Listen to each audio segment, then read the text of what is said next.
صحیح بخاری باب وحی کا نزول حدیث نمبر 6۔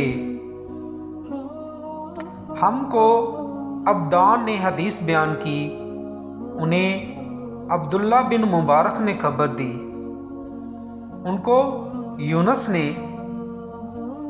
انہوں نے ظاہری سے یہ حدیث سنی۔ دوسری سند یہ ہے کہ ہم سے بشر بن محمد نے یہ حدیث بیان کی، ان سے عبداللہ بن مبارک نے، اور ان سے یونس اور معمر دونوں نے، ان دونوں نے ظاہری سے یہ روایت کی۔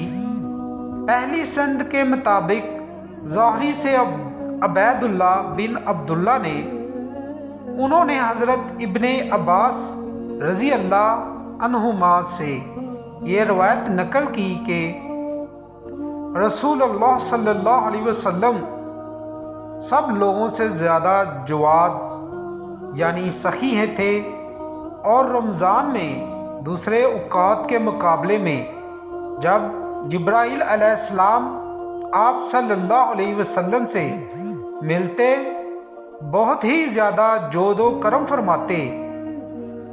جبرائیل علیہ السلام رمضان کی ہر رات میں آپ صلی اللہ علیہ وسلم سے ملاقات کرتے، آپ صلی اللہ علیہ وسلم کے ساتھ قرآن کا دورہ کرتے۔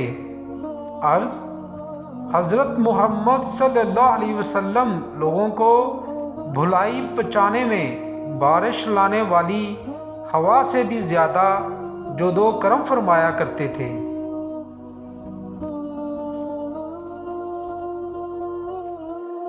حدیث نمبر 7۔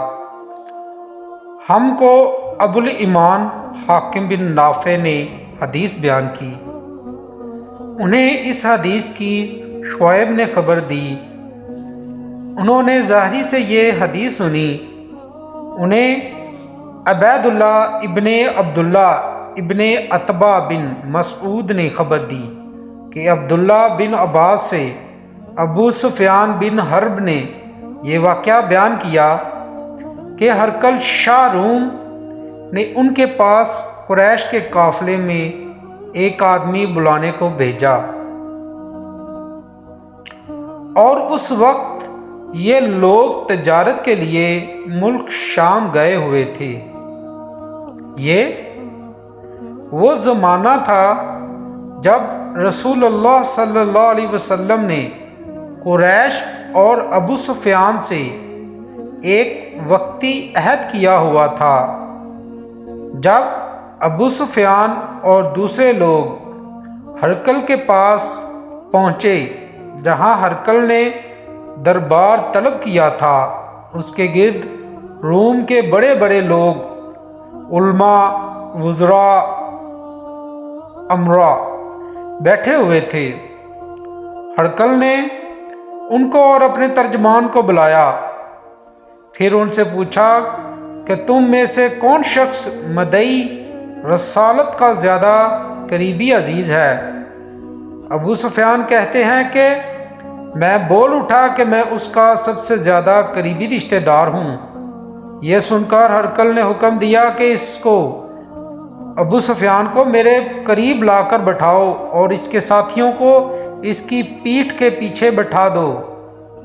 پھر اپنے ترجمان سے کہا کہ ان لوگوں سے کہہ دو کہ ابو سفیان سے اس شخص نے یعنی محمد صلی اللہ علیہ وسلم کے حالات پوچھتا ہوں، اگر یہ مجھ سے کسی بات میں جھوٹ بول دے تو تم اس کا جھوٹ ظاہر کر دینا۔ ابو سفیان کا قول ہے کہ خدا کی قسم، اگر مجھے یہ غیرت نہ آتی کہ یہ لوگ مجھ کو جھٹلائیں گے تو میں آپ صلی اللہ علیہ وسلم کی نسبت ضرور غلط گوئی سے کام لیتا۔ خیر، پہلی بات جو ہرقل نے مجھ سے پوچھی وہ یہ کہ اس شخص کا خاندان تم لوگوں میں کیسا ہے؟ میں نے کہا وہ تو بڑے اونچے عالی نسبت والے ہیں۔ کہنے لگا اس سے پہلے بھی کسی نے